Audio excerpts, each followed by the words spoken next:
Board. I just tagged you on Twitter. Did it go through? It did. Fuck yeah. All right. And we're streaming on Twitter. Let's go. I always forget that's a thing. Yeah. That's kind of cool seeing us right there. I know. Don't know. Yeah, you can watch us on Twitter. We do be chilling on Twitter.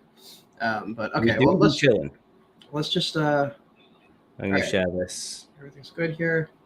I still can't get the LinkedIn one to work. I've just given up on LinkedIn entirely. I'm like, fuck you guys. Like, it won't work. Yeah. Every time I do it, they're like, yeah, you don't have these permissions. I'm like, no, but I do.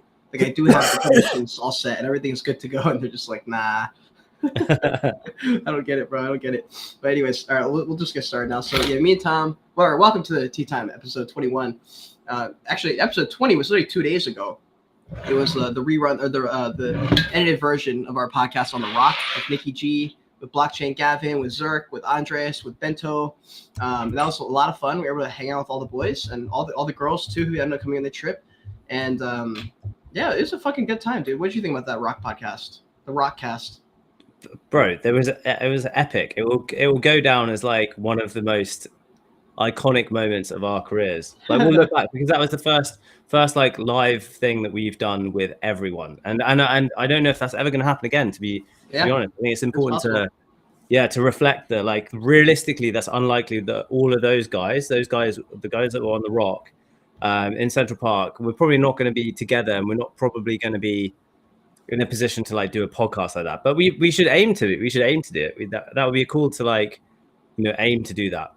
It would be, especially because my angle is always going into the podcasting realm even further. So anytime we're all together, if I'm there at all, we'll make the podcasting happen because those are fun. Yeah, that was kind of cool to chop it up. And at first, I thought it ended up being way better than I thought it was. Like, when I did it, I was like, I don't know how good that actually was. And then when I rewatched, I was like, oh, it's actually really funny. That was a really good episode.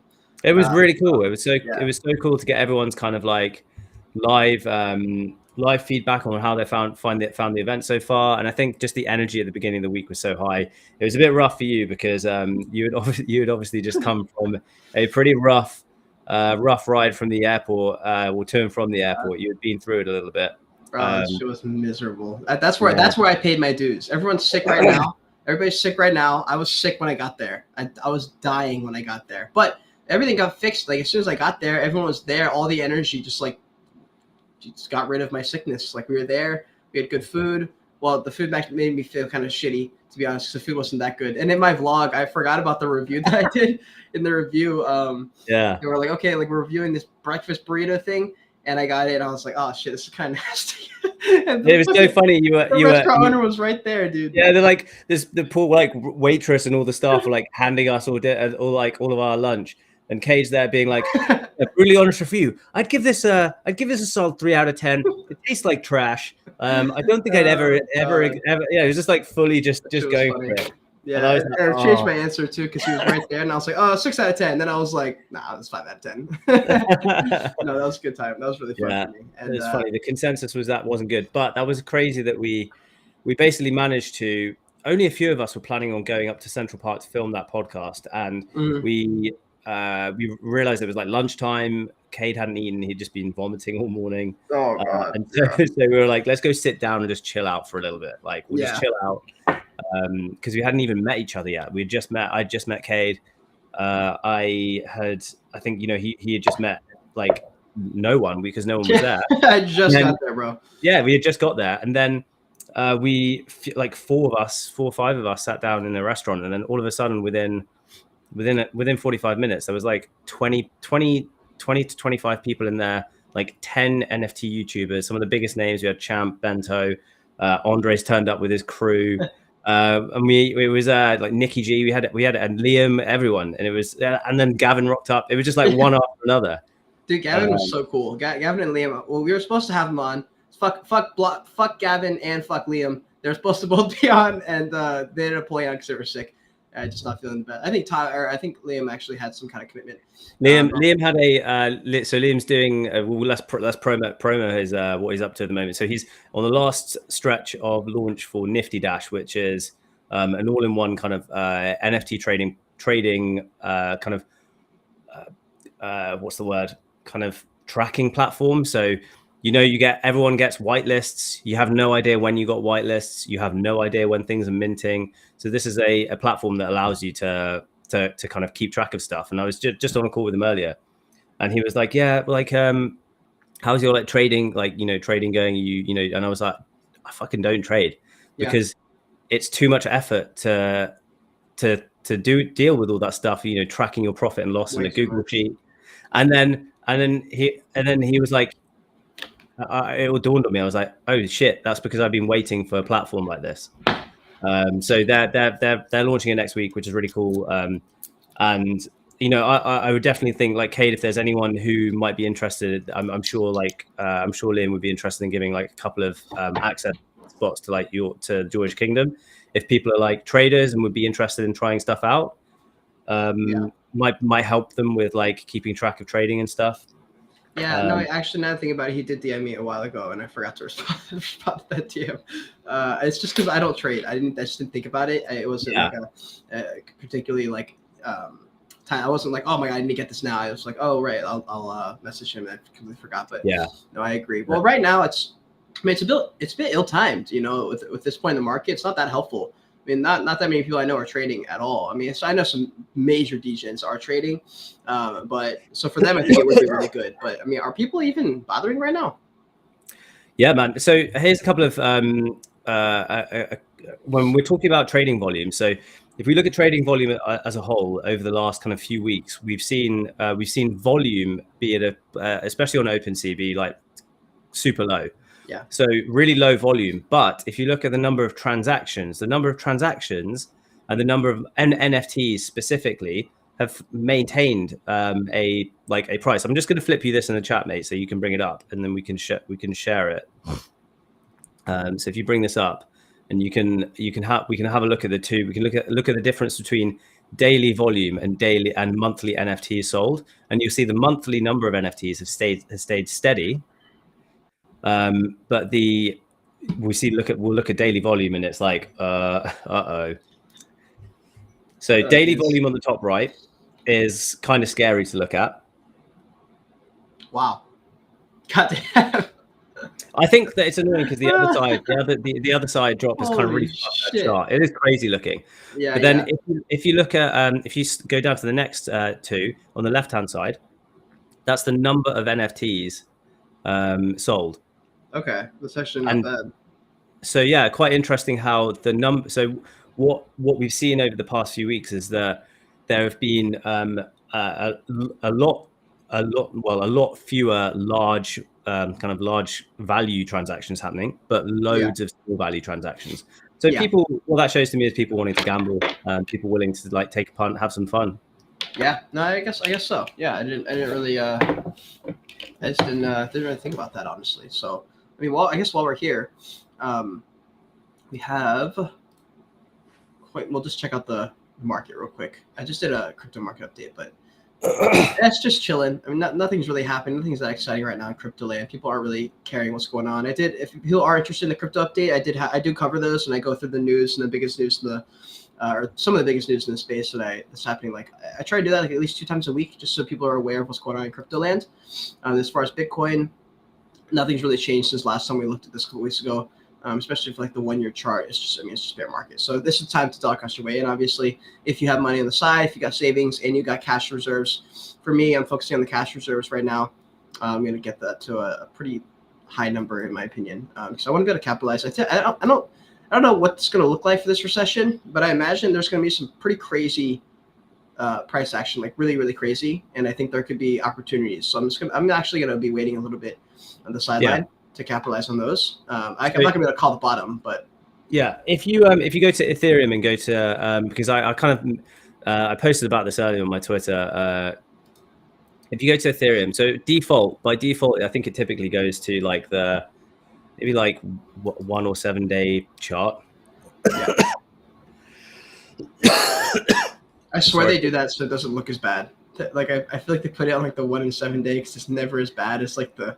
Well, I guess it's only in the bear market, but which one do you want to look at? So if we stick it at the 1 day, right? Like at the 1 day here, this is this is quite a scary looking chart, right? Like fucking scary. You're like, whoa, this is happening in like 24 in, you know, 24 hours. Like this is scary. And I think this is what I used to when I would go onto CoinMarketCap, I would like jump on this, and by default it goes to the 1 day, and it immediately heightens some sort of an emotional reaction. Like, okay, it's all red, shit, like, oh my god. And I have definitely, if I think about in hindsight, I have made trades based on looking at this default 1 day look. I'd be like, Damn. oh my god, we're fucking dying, or oh my god, we're going to the moon. Now, if you zoom out to the 3-month mark, even worse. But you know that this at least gives you an idea of where we're trending, right? Yeah. Like, and that's the difference. Like what I found is that I now, if you look at kind of a one year is kind of like a little bit, for my brain, it's a little bit tough to extrapolate where we're going. But I find we are at almost $5,000. No. God damn. No. Holy shit. Yeah, if we just get back to the last bull market number, you're looking at a 5x minimum. That's crazy. Exactly. That's like the easiest dubs you'll make in crypto land right there. Just DCA into ETH and Bitcoin. Easy. I mean, I don't know what ETH is going to hit. I know everyone was talking about 10K one by the end of the year. But at some point, ETH will hit 10K. And that's a 10x from here, man. Yeah. And I think, like, at least what the last like kind of year has taught me is that there are times to it depends on what your game is, right? Like if you have money to invest, if you have cash to invest, this is 100% one of the best times ever. Not financial advice, but you look at where we've been and where we're going. We're in a recession, which we haven't been in with crypto, so this is bargain basement shit, man. Like OpenSea volume, this OpenSea volume is fucking nuts. Yeah. 5,000 transactions at the height of this. This was at, so that was at 5,000. The height was 80. So, wow, like 20, 25 times more than it is right now. That is wild. And I thought there was a nice spike up, or at least the floors were going up, like the valuations of projects were going up during NFT NYC. And it doesn't look like any trading has really gone up because, I mean, let's face it, there's probably not even 1% of people who are at NFT NYC make up the NFT trading world. There's just so many people, and there's I think a lot of people just stayed home. But it was good. I mean, I saw some projects that I thought deserved to have a nice little relief rally. Had a relief rally. Some people were able to get out of the projects and get some cash that they wanted to. So that was kind of good for just a little bit of relief from them because it's been so doom and gloom for me. I'm kind of glad to be out of most things, so I'm not panicking when price goes up or down. It's pretty relevant to me. I'm mostly out of the market for everything. I'm more focusing on content. Like me and Tom, we'll talk about NFT NYC now. Tom, by the way, if you haven't seen it, has uploaded a vlog. It's lit. It was all filmed on this fucking 1999 video camera thing, and it was so funny. So if you guys get a chance, you haven't seen it, you should watch it. It was really, really good, and just lots of memories. You did stop on day 4, so I thought I got blue. I thought I got blue ball. Then I was like, wait, motherfucker, stop filming. Yeah, that was day 4. That was the end. That was the last day.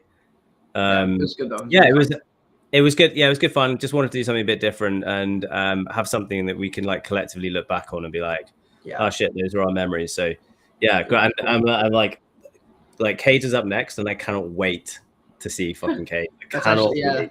What's the ETA? What's the ETA? Where are we at? I'm probably gonna be able to finish this video today. I'm gonna try and get this video posted tomorrow. I'd like to get it posted tomorrow. We'll see. It's possible. I don't think it's gonna be posted today. I'm not even done with like going through the actual stock footage yet. I haven't even edited at all. But I mean, your style is more documenting, and just posting like what you saw. Mine's a mix of documenting and storytelling and cinematics and stuff because I come from that background. So it's like a mix of all of them. So that is coming super soon. So just make sure you're subscribed to the channel and liking these videos and you're here for it because this video is going to be also lit. It's just a different style. I also filmed literally fucking I had my camera on me the entire time everywhere. I don't think I put it down for, I don't know when I put it down, but I filmed literally everything. So you're going to follow for, I think, 5 days straight with me. And I'm going to try it and like narrow it down. I want to keep it in the 10 to 12 minute range if I can. That's the goal. I think that's like a good time. So that's the goal. That would be super impressive. Super impressive. I was like, I unfortunately, because of the actual physical size of the camera that I had, I didn't take it to a lot of stuff. I didn't take it to any of the evening events. I just had dude. to I keep just it. brought my shit with me. I didn't Yeah. even care. Plus, like, so your camera didn't look like a real camera. So people would probably look at you like, what is this? But mine looks like an actual camera. So they probably just thought I was like a photographer or something. Yeah, So yeah, I feel like that people don't even bat an eye. They're like, oh, photographer, good. Like that, like take photos of stuff. yeah. And so that's kind of that's like the angle I brought in. I just thought that would probably work for me. Plus, like if you're like at a party and like you're a bit more extroverted than me, I would say, right? I mean, I'm not. I don't know. I think we're pretty similar. Very similar. I don't know. For me, I'm able to like if I'm just like, okay, I'm tired, I'm done talking, I can just sit there with my camera and film stuff, and so I can switch from like connecting and talking to people mode to just like filming things. Got you. I can just distract myself. So I kind of like having the camera there. I've always liked being able to be like behind the scenes. Like I remember when I would go to bars when I was younger, I would always get nervous being in the bars. For some reason, I was just like intimidated. And then I worked at a bar, and I was like, oh, it's totally different now because I've worked on the other side of it. And there's no pressure when you work there. You're just fucking trying to do your job, and everyone else has to worry about being uncomfortable. And so I kind of felt like that when I had the camera. I'm like, oh, I'm just filming. Yeah. So, all right. Let's see here. So we also have, and we'll come back to NFT NYC thing, but just real quick. I don't know what this is. Moonrunners is just mooning for some reason, or not mooning, but it's a 0.34. 10,000 items is sold out. I don't know anything about this. I don't know anything about this project. Do you know anything about it? No, bro.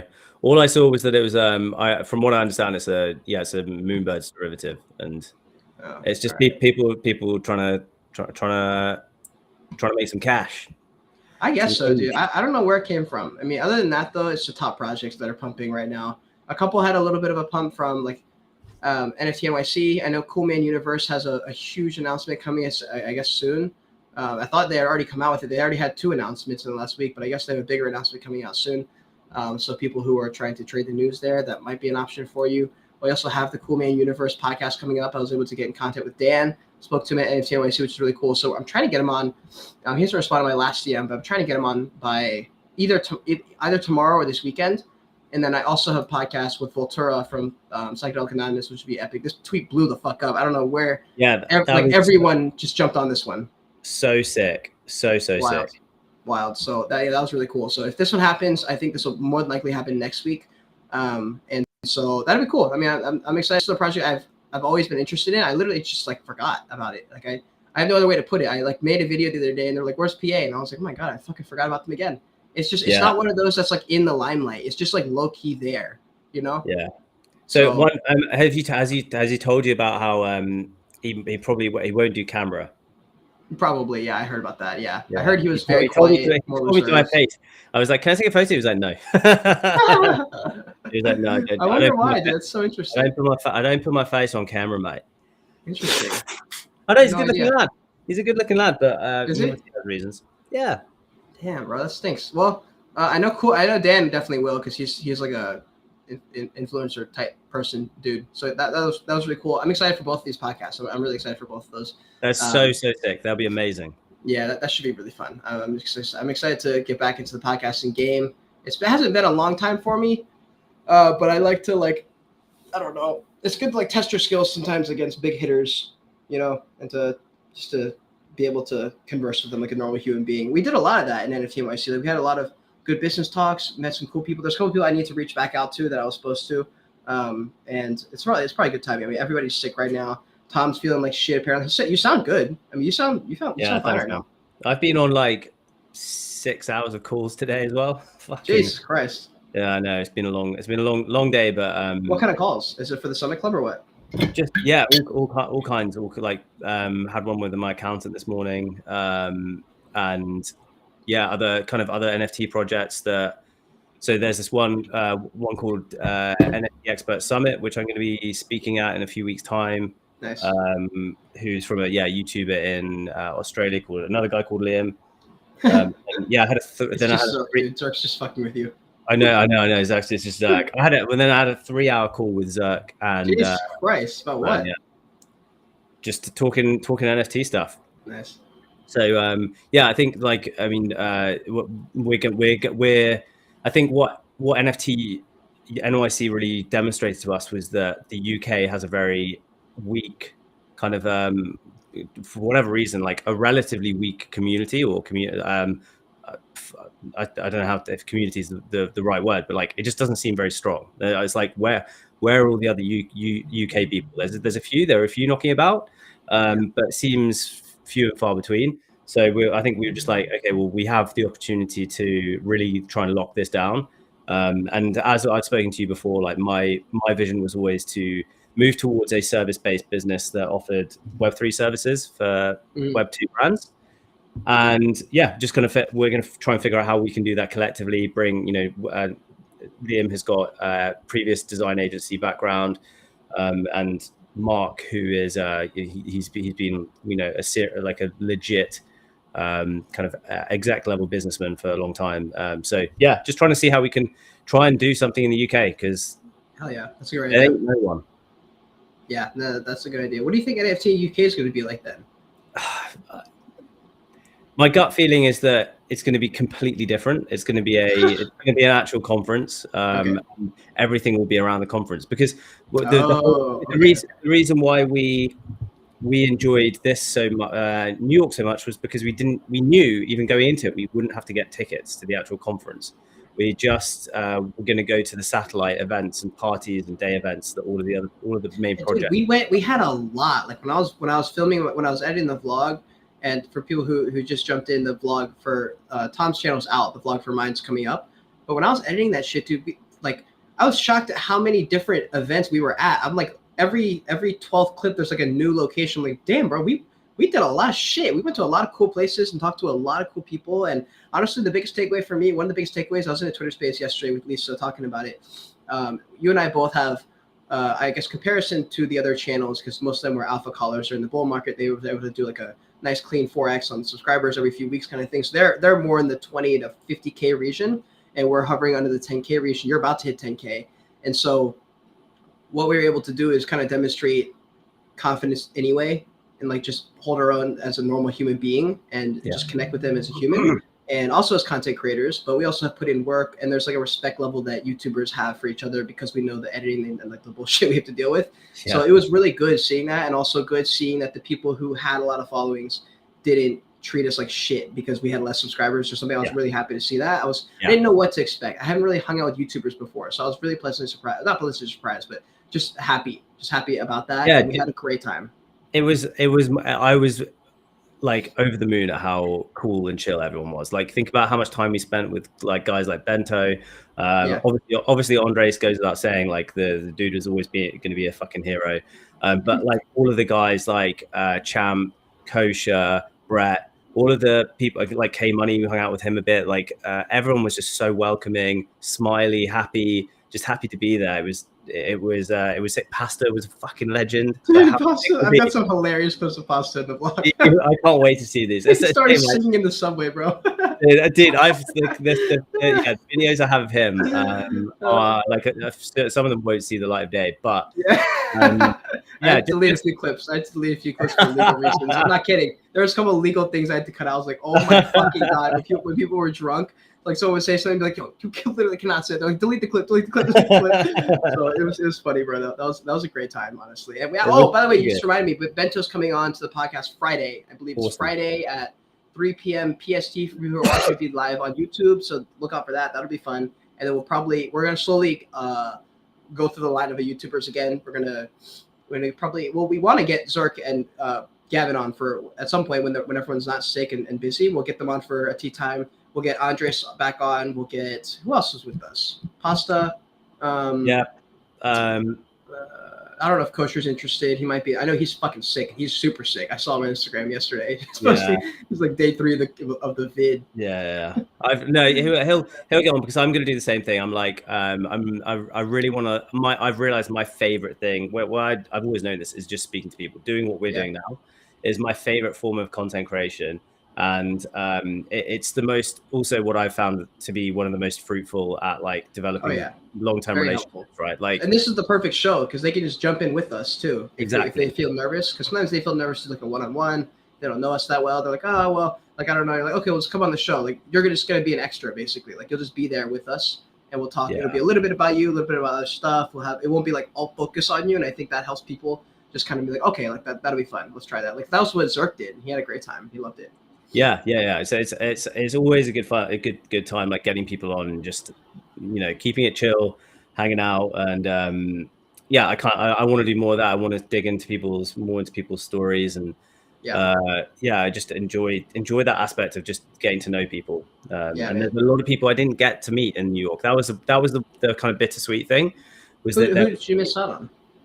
Oh, like quite a few of the other YouTubers that was planning to meet up with. So like Cody. Who? Oh Cody. Yeah, Cody. I was pissed. I fucking texted that dude 100 times. I made every single like. I'm just kidding. No, we tried our best. Everyone's busy as fuck. Dude, and the thing is, it's funny. Yeah, Cody is always here in the chat, and he's always there. Like he's always there supporting us. And it would just turn out there was the one day where there was just so much going on, and we were pulled in so many directions, and like it was. I think it was the day when Solana had their Magic Eden party. Yeah, and he was being pulled. Yeah, he was. I mean, he's the biggest guy.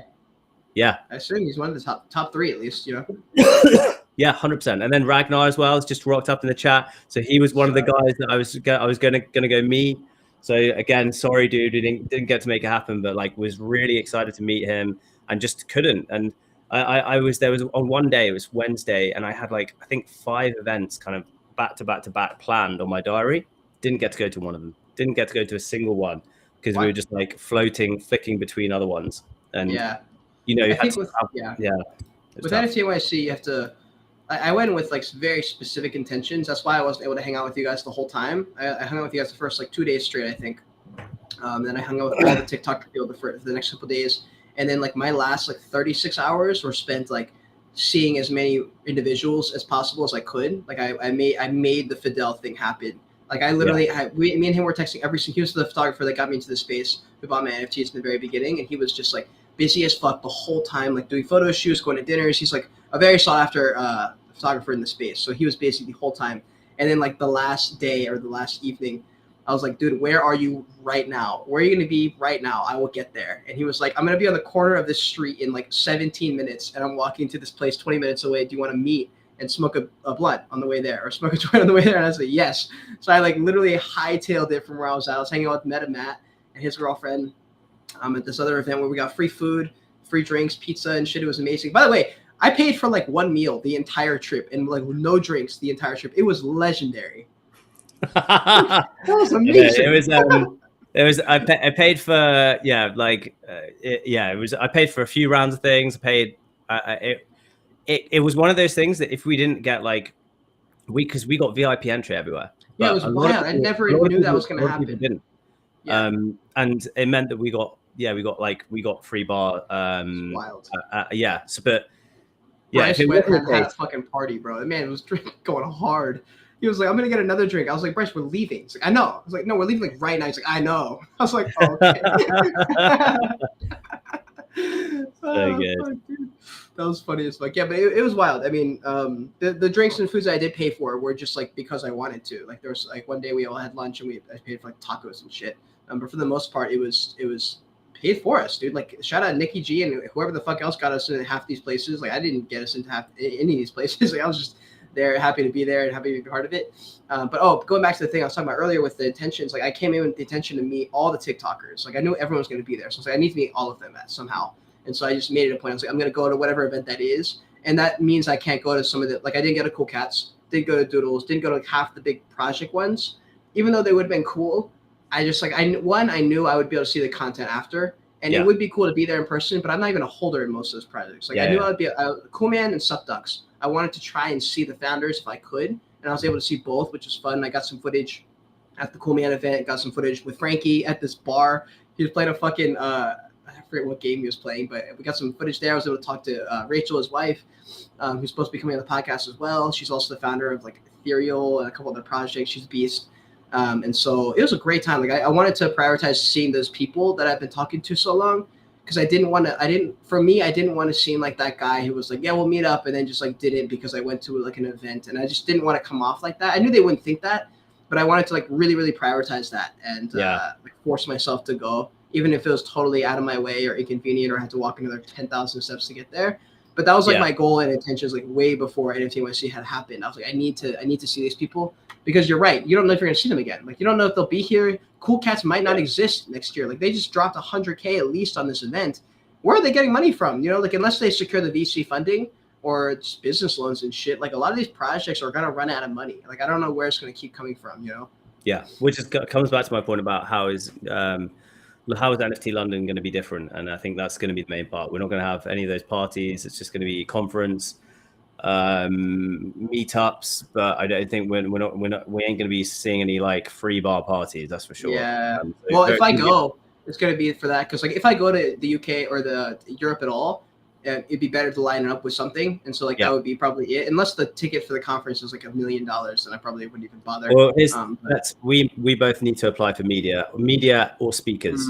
That's a good idea. So, yeah. I was doing this the other day. So like if we get in early, we're a good like 4 months away, so we can apply for speaker like a speaker spot, and hopefully there'll be less competition than New York, and we can we can get on the speaker spot. Hopefully there's not 1,500 speakers too. Good fucking God. Like, yeah. What are they doing, dude? What are they doing? So we went into the conference hall on the last day, and it was just these giant halls where there was, seats for about 600 people, and there was about 9 people in the audience. Oof! Yikes! Is that really how it was? Yeah, bro. It was horrible. It was. Yeah, it was bad. It was bad. So very glad that we didn't get tickets. That was the right choice, in my opinion. Yeah. Oh yeah. Huge stuff right there for us. I think like, yeah. I think yeah. Okay, keep on. What is this? Is someone scammer? If anyone wants no whores, real cheap fuck dates, please respond to this random person on YouTube. I'm trying to block them. How do I add to block list and restrict chat? Here we go. There we go. Jesus. All right. Sorry, you missed your chance. If you didn't click on it fast enough, then you don't get your cheap fuck date. You don't get your no whores. Who clicks on these things, dude? Like I get these comments every day in my fucking YouTube comments, and I'm like, who is clicking these? Like, there's no way people click these, but they must be because otherwise they wouldn't be running these random. Like, I feel like they wouldn't even bother. But like, I don't know, dude. But yeah, as far as the speakers, man, they should have had way less and had way more time with them. And I said this on the space yesterday. I like the idea, and I'm talking to Mark about this for NFT Seattle, which has been pushed back, by the way. I know some people were excited about that. It's being pushed back because he was able to actually.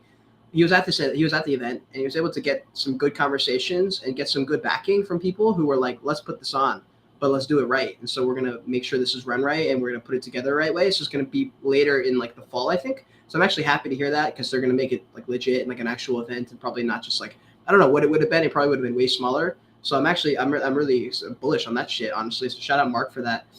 But doing like live discussions rather than like a little fucking thing where people are talking at you with a microphone and they're like, here's my brand, here's my project, and then you're like, why am I even listening to this clown? I'd rather have a conversation about something that's interesting, and then people just chime in and out. It's a podcast, 30, 45 minutes. People can listen in for a few minutes, walk out, or they can stay for the whole time. I just like that as a form of entertainment. Yeah, it was very budget to see that this was the way people, and what I saw it. There's a clip on my vlog of like a lovely elderly lady who was up on the stage, and she was just obviously being paid to just read off a sheet for some. I'm like, what's the point of that, dude? Like, what? Who paid this person to do this? Yeah, I know. Probably paid thousands as well. So yeah, I think like I'm not sure. I'm not sure if I'm quite yet excited about next year's NFT NYC, if I'm honest. And that's, even though I was this time last year when I saw it happening, I had FOMO this time last year, and I was like, "Fuck, I really need to be there next year." And then what if the market's good? What if the market was good right now? Would you have your different opinion? Like if we were like in March, if it was March right now and NFT NYC happened, would you still be looking at next year being like, I don't know? Yeah, like at the moment, I'm like, where's the liquidity coming from to be able to do all those parties again? All those parties were like $100,000 pop parties that were from bags that were made, over the last like 9 months, and I just don't know. It will, like you said earlier, it's going to drain. It's going to dry up at some point. Like if they don't have like revenue producing business, it's going to be a brand sponsorship, dude. Like they're going to have to get sponsored by someone, or they're going to have to be incorporated in a game where they're just giving an exorbitant amount of money to build the IP, like a Barstool Sports acquiring Color Daddy podcast. And that's actually an interesting topic because right now I'm in like 4 conversations. I think you're in a couple conversations to talk about these things with sponsorships, brand deals, content creation. Like I'm in a couple different styles of work kind of conversations. Like I have sponsorships, brand deals, or sponsorships, partnerships style conversations with a couple of people, and then content creation packages like deals where I would be helping make their content side because that's where I thrive. And then also another angle for like editing and putting together short form content because that's become really easy for me as I've gotten better at that. So I'm really kind of focusing on honestly, I mean, there's something really different. It's just building the IP, continuing on. I just want to make sure that with these sponsorships or brand deals, you don't give away too much. Like you don't give away too much equity or too much of your time or too much of your video content. Like if you sign a deal and they're like, okay, like 75% of the videos you put out are going to be on this other channel now. It's like, well, that doesn't help you in the long run. It might be good for a bag, but in my opinion, even if the bag is really good, it's really not worth that. Like if someone's willing to pay you that, someone else will pay you that for less, in my opinion. I think someone will see what you can offer, and then whatever you want, I think there will be someone who will give you that. You just have to frame it the right way. So right now I'm talking to Max. We're going to try and I'm trying to set up a whole meeting with him so we can kind of set up that whole thing so I can kind of know exactly what I'm getting myself into before I go into these meetings, because this will be like a first time for me. Awesome. Yeah, I think it's the natural evolution for that for us, and I think just being smart about how we can continue just making the content we want to create. That's the most important thing, is that we're allowed to continue on the path that we're wanting to go on, which is doing what we want to do, creating what we want to create, and ideally giving us more capacity to actually create more if we can. That's definitely the main thing that I'm looking for, is having working with the right people that allow me to accelerate how much I can put out, whether that's giving me access to editors, giving me access to managers that can help me with posting, basically take, just so I can focus on the actual creation aspect. That's, as we spoke about a couple of weeks ago, like that for me is a huge thing for me, because then I can focus really hard on just like creation, which is exciting because it's a massive opportunity for us over the next kind of 12 months. And honestly, I don't know if you like, hold on, let me find this message here. Okay, here's one that Max sent me the other day. Max from Blockworks, just super fucking cool guy, but also just good at his shit. He sent me this tweet and he goes, "The smartest people I know right now are building leverage by focusing 100% on audience, community, and distribution." And that was by Justin Welsh. And that's fucking facts right now. And that's the reason that we're killing it. And he's the guy, by the way. I sent you the LinkedIn course. Justin Welsh. Okay, perfect. All right, well, I'm definitely gonna take it now because I really fucked with that tweet. And that's 100% correct. Like that's why we've been able to take dubs with not a lot of subscribers. Like we just don't have, like, relative to YouTube, like out of NFT world, if you're not in NFT land or crypto land or finance world, you having 9 or 7 to 10,000 subscribers is not even impressive. Like you have got to have hundreds to get even considered for brand deals and stuff. And that's really the only way people can know how to make money. But we're way more resourceful and we know kind of what actually matters as far as making money and actually succeeding in that world. And there's just different things you can focus on. And then there's other page from the book that I'm reading. What's it called? It's somewhere over there. And in the book, it says, "Be patient. One thing I figured out later in life is generally, at least in the tech business in Silicon Valley, great people have great outcomes. You just have to be patient.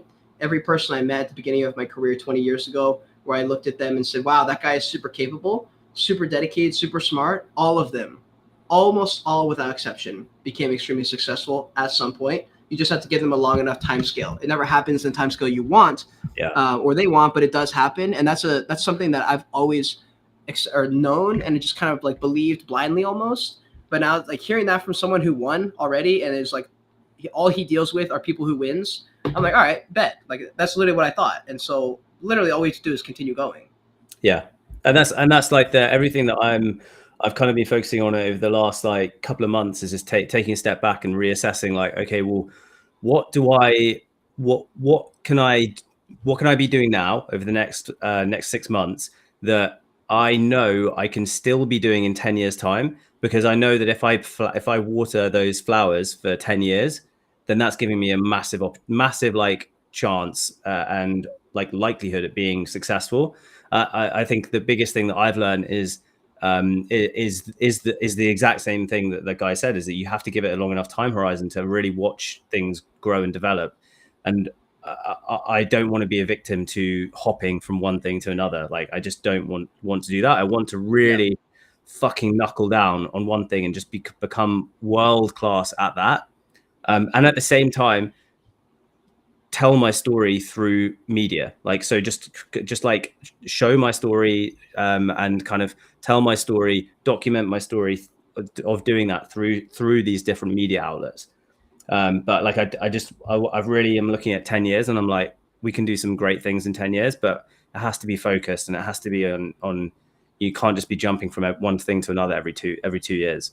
What is that specifically right now? Like right now, most of your videos are centered around other projects and stuff. I end up posting a shit ton of content that I know will not get a lot of views because it does build my IP just as a person, and people like you, so they watch more of your videos and like they connect with something else on you. Like, are you gonna start posting videos that have to do with life? Like, what do you mean by that? Are you gonna make another channel? Yeah, like again, the biggest thing for me is I want to have the option to work with an editor, because I have a very distinct vision of the stuff that I want to create. And if I don't create that sort of stuff, it frustrates the fuck out of me and it makes me not want to create more. So it's like, it's one of those things that it's like writer's block, right? You're like, writers are so scared of not creating something that's good that they just don't create. And that's where, at the moment, where there's been this like lull, I want to make sure there's so much I know that I want to do, but I want to do it. I want to do it well, because I've noticed that I get fucking good results when I do stuff well. People notice, my audience notice, and stuff gets attracted to that.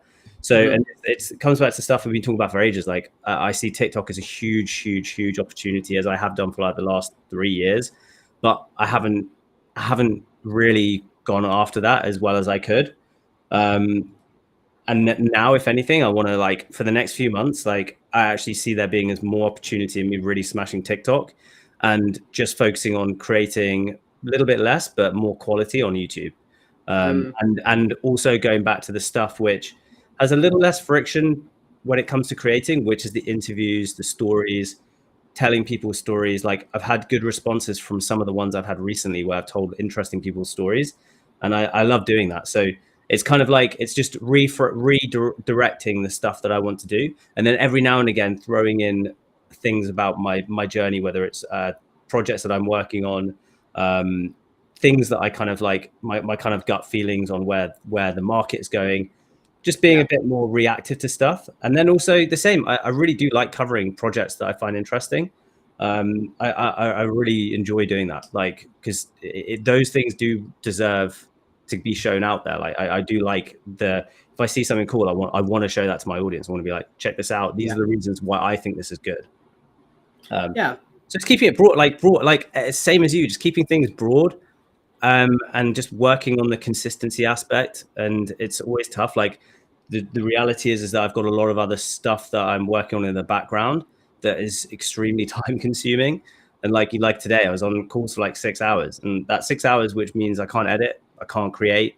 And so it swings and roundabouts. Like, it's. Do you think you're spinning your wheels in other areas? Like, I noticed there's a couple other ideas that I had that are good ideas, but I'm like, I feel like if I focus 30% more on that, I'm going to lose more than 30% somewhere else. And so I actually, not that I put that on a burner, but I'm like, I don't know actually if that's worth pursuing right now. Over just continuing what I'm already doing, which is working. It's just slow. Like, it doesn't have any like specific results that show. It's more of just like every 6 months I audit myself and I'm like, oh yeah, I'm way better than I was 6 months ago. Way further ahead. You know what I mean? And it's like, that's where I'm like, output. It doesn't matter. Like, there's like literally, I don't have like, I don't even know if it's like the luxury, but like, I don't have time to not post, if that makes sense. Like, that's the way I look at it. It's just like the style that I've always gone. Yours is a bit different. You focus a little bit more on the quality side. For me, I just like, I don't know if it's Gary Vee, but I just like, the quality is like good enough. Like, especially your videos that you put out when you aren't even like that excited. Like, you post a video and been like, yeah, I'm not actually that proud of this video. I never would have known that it wasn't as up to your standards, because I'm like, no, it was like just as good, which is like not good, because you're probably, what the fuck? Like, what about the ones that were really good? But like that little 10% increase decrease isn't noticeable to people who watch, because we're not looking for that. We just want to see your fucking talks and summits here. And that's you're right. And there's definitely it's interesting because you mentioned Gary Vee, because I actually saw a video with him the other day, and it was like one of his shorts, and he was talking to this girl who was like, this girl's been, she's like, I posted like 300 videos. I haven't got any engagement. And he's like, okay, well, shit, like this is where I get to tell you what I don't tell anyone else.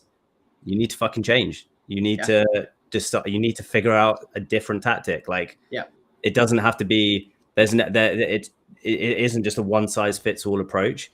And I think I look at and we talk about this all the time, like the comfortability about being in front of the camera. And like for me, it's like there's friction between me turning the camera on and putting it in front of me, and it's not easy. It's not fucking easy at all for me to turn the camera on and put it in front of me. So if I do, like, I like to make sure that it's kind of like I have to have some thought process, because sometimes I can't even get my words out, and that's fucking tough. So I have to have something. I can't just like turn it on and just like talk. I'm just not good at that. I have to have some. That's because you have that option, right? You have the option to not film. Yeah. Like what this is an interesting experiment I did last year or 2 years ago, maybe. When I was still filming random YouTube videos about random shit because I didn't have a niche. I didn't know what to film stuff about. So I made this series where I made a video every single day for 7 days, which is funny now because I'm like, I've been making videos like 10 months straight. And so like, it's, but like at that point, like 7 days, 7 videos, like that was hard. And that was like vlog style, like a lot of effort. And I remember being like, God damn, like, I don't know, this is worth it. But then I was like, it doesn't even like matter. Like, it's more about like showing that you like don't like, if your goal is to like win, and if your goal is to win in the content media world as a solopreneur, basically, which is what we are right now, without like WGMI or like a conglomerate that's like representing you, then in this world right now, I don't know if there's another way. Like, if you look at the top people winning, it's Andrew Tate, it's Alex Hormozy, and Layla Hormozy, and they all follow the exact same structure. Post fucking everything and turn the camera on anyway. Like, it just doesn't make a difference. Like, especially because you're so good at the ramble aspect of speaking on camera that you can pull something out. Even if you don't think you can, you always will be able to. It's just going to be about if you give yourself like the out in your mental.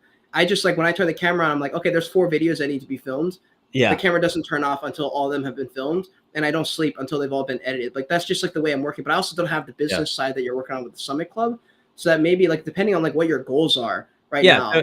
So for me, it's like content isn't the main goal. Like the main goal is like the main goal is so the reason why Alex Hormozy and Layla Hormozy and Andrew Tate can do all the content like they do now is because they never did it 10 years ago. Like, they never created content. Like, they would do like live podcasts to their audiences, but they didn't do the like LinkedIn, Twitter. This is tactical because they can now take the foot off the gas on their business, and they can focus 100% on content. So it's like there's always like a balancing act, and it's like at the moment I don't have what they have managed to build. So I don't have the bank of stuff that they can go to, like Andrew Tate talking about all of the businesses that he's had and all of the shit he's done. Well, if you make that kind of content, like, depends what kind of content you want to make. Like, if you like, for me, I want to be the podcast host. It doesn't really matter. Like, there's no business I need to build first. I'm building it alongside with it and documenting as I go. Exactly.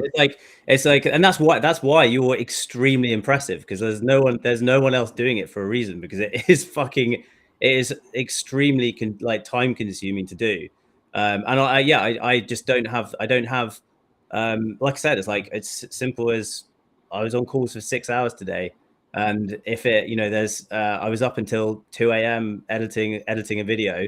It's like, I'm maxing out my time, but it's like, at the same time, I'm thinking about, from a business perspective, like, what's going to leap me forwards like years, and the content I'll be able to make off the back of like doing that stuff, which is what like the Hormozys are doing. They're looking backwards and being like, we did this, we did this, we did that. And they're making shit tons of content because they have all those, they've just written everything down. They've been like, these are all our learnings. So that's where I feel like I'm looking forward to that. Like, going back and reflecting on what was shit, what was good, what wasn't so good. And kind of that's where and then also doing that alongside. So for me, it is the podcasting aspect, the like speaking to people for a long period of time, over an hour, 2 hours, getting to know them, getting to hear their stories. But at the same time, like, I want to, on the side, create create a business. And so one of the guy that I kind of look to, who I feel like is doing a similar path, who's now doing the Andrew Tate Hormozy thing on TikTok, is Iman Gadzi. He's literally, that's what he's doing now. So he put out adverts for TikTok editors the other day. Was like, I want to hire a TikTok editor. If you get me to 500,000 subs or followers by the end of the year, you'll get like a certain amount of bonus. But he was like, the stipulation, I will not create any content for TikTok. You have to repurpose everything from what I've done previously. And that's what Andrew Tate did as well.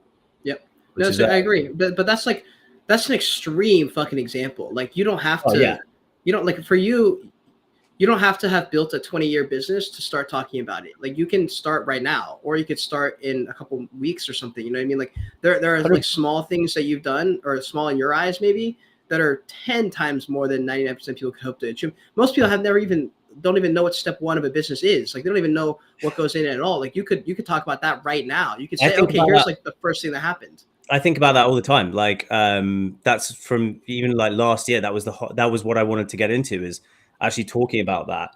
Why don't you? I think it's like, I don't know why. There's always like a feeling like, at the back of my mind, I'm like, that's not what people want to hear about. It's like the boring stuff is like, bro, they do. Yeah, I know. I'm with you. I'm with you. And it's like, I think it's so easy to get into the trap of like looking at what works with the algorithm, which is like news articles, or like hot projects or whatever. And that is, I'm with you. Like, I always like talking about the boring stuff, but then I know, like, I'm only going to get 15 views, because who wants to know about, But those 15 views are very high quality views. They're high quality people who watch it. I still make those podcasts by myself. And while I'm filming it, I'm like, God damn it, dude. Like, this is going to literally get under 100 views. But all the people who watch it, like 20% of them end up commenting, and they're like, dude, this video was fucking powerful. This really helped. And like, I just secured a fan for life. That's very different kind of content and a very different type of person than me making a top 5 NFT projects video and them saying thanks for the alpha. It's just a different style of thing. And in the long run, if you're trying to build something where you want to have conversations with people, those are the important videos. Like, that's the reason I have YouTubers who are bigger than me who have watched my videos. I think it's because of the podcast. I think it's those kind of videos that they're watching. And so they are important to make, even if you don't feel like it or they don't get views. It makes no difference. It just depends. Like, if you're like on your channel right now, your channel looks popping. Every video has like 800, like 700 to X amount of thousands of views. So it's going to be almost like an ego pill to swallow for you to like film videos that don't get views. Like, I've had to fight that battle too, where people are like, like, I don't know, your rate's kind of high. Like, you don't get that many views. I'm like, motherfucker, I'm posting 15 to 30 videos a week right now. I'm like, of course they're not all getting views. Like, it's not all of them are tailored for the algorithm, which they don't understand. But it just depends. Like, I guess it does depend on what your goals are. If you're trying to be like a conversational person and video person, in that sense, where you're doing conversations, like, you gotta fucking ramp up the podcast shit. Like, like, I haven't even seen, I've only seen like 1 or 2 clips from the Moonbird, or not the Moonbirds, what's his name, Liam D, the guy who flips all the NFTs. Like, I want to see like 20. Like, I just clipped up 22 clips from my 30-minute podcast by myself. 22 clips for TikTok. And that took me 1 hour to do it. 1 hour, and it's gonna take me 1 hour to edit them, and it's gonna take me an hour to post all of them. Yeah, and I'm with you. I'm like, I see that, and it's funny because I've had like, this is firsthand experience. Like, we may have talked about this before. There's a book called The Motivation Myth, and it's one of my favorite kind of like books on personal development and entrepreneurship. And it's like the crux is that like the people motivation can be periodic, and the best motivator you get is like seeing yourself win and success. And for me, taking time to like it's like fighting human nature, right? You see more views, you're like, that was good, that was what people want to see, that's working. To like take a step back and then do stuff which gets less views, it's almost impossible for me in my brain to be like, okay, that was good, but it wasn't good, but I know it's good. I have to force myself to believe it's good. It's like, It's But like you don't need to, dude. That you're taking psychology. it too deep. You don't even need to think that far in. Like, just get the video out and just forget about it. Like, that's I don't look at any. I mean, I look at my analytics, but Yeah. it's more to see like which ones popped and just to audit. But it's not an emotional thing. Like, it doesn't like matter. Like those, especially the videos that don't get views. Like, it's not for the same goal. Like, you have to, like, I think separating the goals for me is what I do when I post a video that I know will do well for NFTs. I'm Yeah. like, okay, perfect. I know it'll do okay. And I look at that from a numbers aspect. But if there's a video that I'm posting that's not geared toward numbers, then I don't use numbers as my metric. I look at comments and I look at like who's actually watching the videos, who had my code word at the end. Like, is there 9 people who watched it out of 75 and 9 people, that's just like 10% almost, commented because we got to the very end? Or I got 2 subscribers from a video that got less than 100 views. I'm like, okay, that's how my audit goes. Like, do people actually fuck with me? And that's not numbers, you know? And like those are equally as important, because in 25 years, those things will matter more than the actual numbers. Your numbers will get there. Like, as long as you don't stop making videos, the numbers will keep climbing, and you're going to make videos that do well. And so the subscribers will keep coming, but not every video can be measured by numbers and metrics like that, I think. Yeah, it's because the one thing I would love to, I would love to do, I would like to make content that is engaging, like people want to engage with, whether that's like, you know, asking questions, things that like get a conversation going, or stuff like that. I think that feels like really interesting. I don't know. I mean, I don't know what your thoughts are on like on how that can be, that's best done, like, because that hasn't been clear to me. It hasn't been clear. Like, bro, the answer is Joyage. It's taking the risk on your main YouTube channel. That's the answer. That I have done at least 20 different series on my YouTube channel. Probably 12 of them didn't do anything, or I don't even remember that I did them. And then 8 that I stuck with, that I randomly do and I pick up. I'm like, oh, I should do another episode of that. Like, impersonating YouTubers, those don't do great, but the people who do watch them love them. And so they're funny, and they keep people coming back. And they're like, oh, I forgot about Kate. Like, he actually has some funny videos. Oh, he made this other video that I want to see. Oh, he interviewed this other person. I need to see that. So, like, I think taking risks on the main channel, it's not like people aren't like combing through your YouTube, like judging every video, thinking like, why didn't this get, like, he's not even getting views. Like, what's this guy doing?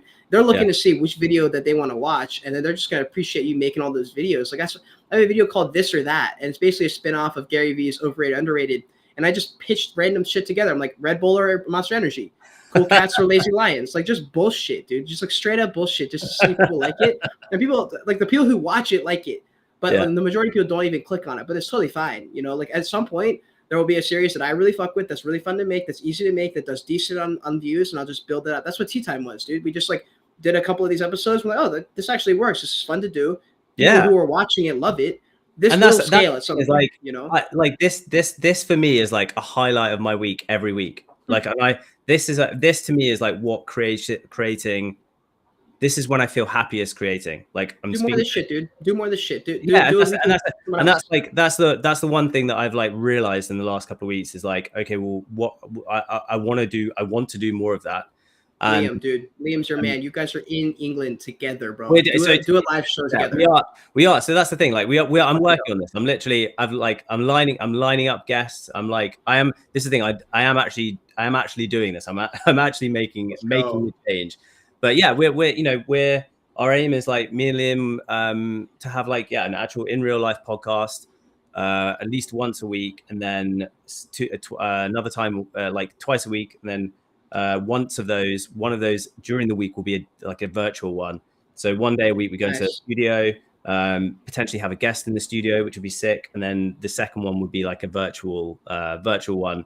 But yeah, like it's the stuff that I enjoy doing the most. But it's like it's I don't know, it's tough, because at the same time there's other stuff I want to create. Like, there's so much I want to create, but it's having what I find is like balancing everything and being like, okay, well, I want to create this type of content, but I also want to create this type of content, and there's so much that I want to do, and it's almost like it's overwhelming, because it's like, fuck, I don't know which to prioritize, because it's like there's so many to choose from, and I know if I do each one of them well, I feel good about it.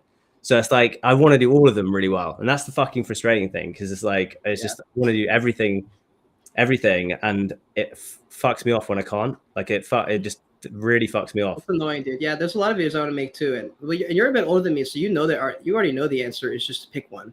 Like I know you already know that answer, and I'm gonna tell you this because we're friends, and especially after we met at NYC, we're even closer now, and I have no doubt we'll both win. So I'm just gonna tell you this now. The only big personality, no, hold on. The only big, how do I put this? The only places that I see your personality completely shine through in an authentic way where you talk about your future and your life and your aspirations is this show. I don't see it on your channel in a single video. I mean, I see it in the belief in your video when you're making it, but you don't talk about it on your channel. So if people didn't watch Tea Time, they wouldn't know that these are your aspirations, you know? And like those are videos that like those are the videos you should prioritize right now because you're already making the NFT videos. You're already going to do the other stuff. But just sitting down, I think you do this live. Like this is what I would do because this is something that I struggle with sometimes. Like the amount of time to edit, I just don't have enough time. So there's a video I really want to make. I'll just stream it. It's like, fuck it, I'll just stream it right now. I don't care if there's one person watching, just so I can get it onto the channel. And so people are aware, oh, these are Kate's goals. Like anyone who watches my channel and has seen more than 5 videos knows exactly where my goals are at and where my aspirations are at. Because I'm posting so many fucking videos. And I think it's for you, it's like the I don't bother thing where you're like, oh, like there's just like it's like I don't know if I want to make that video, and like that's where I pull up my phone, like how we did it in New York multiple times. Just pull out the phone and just speak 20 seconds of whatever blabber and just post it on TikTok, post it on Instagram, post it on YouTube Shorts later. Like YouTube Shorts is killing it right now for me. It's keeping my channel. It's like literally the reason my channel is like surviving right now. Like my YouTube Shorts are crushing it. And so I think the YouTube Shorts game and just like the short form content, little bits here and there, like people, especially from you, they love your personality so much that a little 20-second check-in every 5 or 6 days, that would crush. Like people would really love that shit. I'm definitely like, like completely agree. Like definitely going to, like it's going to be more long form content mixed with short form content. And then, like there will be, you know, maybe if it's once a week or that I do like a hyper polished like video, which I'm, you know, that creatively proud of, but it's getting a sprinkling of stuff, but it always comes back down to the same thing. It's just being which you do the best out of anyone I've ever known is just being prolific as possible. And getting as much out there. There's like you like we both know this. Like the answer to growing social media is volume. But at the moment I'm willing to sacrifice speed of growth just to make sure that I've got like, you know, at the end of the day, I have to have bills to get paid. And it's like, do I see myself mooning so that I get a, you know, fucking a sponsorship that I don't have to have a business? I don't see that happening in the next like 6 to 9 months. So, but is that because the volume's not? Okay, well, the answer is because we got him back. I was gonna run solo then. I got rugged. Oh, hold on. But I was gonna say just real quick to chime in was that I think the reason you maybe wouldn't is because you're not doing the volume output. Like if you were, I think the chance of you getting sponsored would be there. Like the fact that I'm talking to people for sponsors right now at 7,000 should not be a reality. But I think it's because the output and the volume that I put out is the reason I've been able to get some of those podcasts that I wouldn't have been able to get normally. Just because like just increase the chance that people see you. You know, like the more people see you. I should reposition this. I believe I will make significantly more money building a business than I will getting sponsored on a channel. Okay. Like so that's my ultimately it's what do I think is going to get me like what over the next 5 years will make me the most kind of money that I'm happy with, and that's building a fucking robust world-class business. But I see my YouTube kind of following along in that. Like I will drag my content behind, be able to tell stories, and it will kind of play off that. But I don't see YouTube being the main income earner for me. I see. At least in the short term. Because if it was, I'd be if it was like, okay, shit, I can get to 20,000 and I'll be making however much. Like I'd be like, fuck yeah, I'd be absolutely crushing it right now. But I just don't see that being realistic. So it's not like I couldn't make a decent living, like getting sponsored, but I'm trying to, like we said at the beginning of the episode, trying to look as far like 5-10 years as possible. and being like, what moves do I need to make now, which might sacrifice my initial, that ultimately that's like, it's going to sacrifice like a bit of activity in these kind of like few months. But if I get that foundation set, if I get teams in place, if I do what Gary Vee did, that's fucking what he did. He just was like consistent, but then he put a team in place so that he never has to film, he never has to edit. He's just like there, picks up the phone, sends it to his editor, done. It's like this kind of like middle period where it's like, well, I probably just need to be a bit strategic about this next like period of time.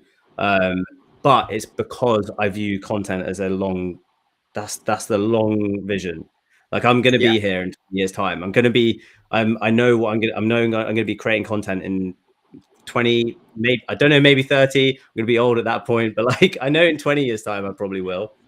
This is funny because we have the same, like vision. We just have totally opposite ways. Like you're going to go the business route, dragging the YouTube behind. I'm going the YouTube route, dragging my business behind. Like it's literally polar opposite ways, but we're both going to get there. It's just funny. This is perfect for why we have this show, because another thing I'm doing is, since I want to get into more lifestyle video content and life content and philosophy stuff, because that's also a big passion of mine.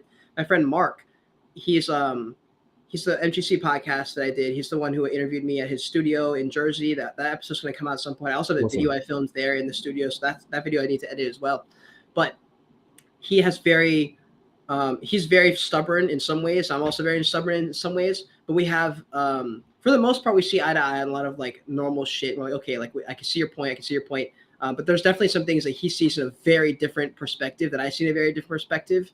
Like he is like for example, like he's extremely pro-life. For whatever reason, like that's where he's just super stubborn. He just can't wiggle there for parts of like religious stuff and other things. But then like other aspects of life, he's totally just like, oh yeah, like I can see your point here. He still can see the point, but he can't budge here. For me, I'm like a little bit more of a moving target, but I'm also on the other side of the spectrum there. So basically what it is like, if this is the line of like, I don't know, conservative and liberal or something, and this is the middle, and if this is liberal all the way over here, like leftist liberal, and this is moderate, I'm like here on this line, and Mark is like right here. So he's like halfway between conservative and here, and I'm not like fully in the middle between liberal and moderate, but I'm definitely like on the left side of moderate. So it's interesting because we're going to disagree heavy on some points, but like that's the point of the show, to talk about those things. Yeah. So this will be perfect for us because we're going to have different avenues we take, and we're going to disagree on certain things, because I'm going to be like, no, Tom, this is how you should do it. And you're like, no, this is how I should do it. Well, that's the thing. And I've like, I've like, part of it is like, we've got like basically a 10-year age gap. Like, and I've purposefully worked in like as many different industries as possible, and tried to get as many different inputs to understand what works, what doesn't work, to tee me up, so that like the idea was content. I always saw content as a medium to be able to like kind of like buffer a story. So you have a story, this is the way you can like kind of get it out there. You have tips, you have tricks.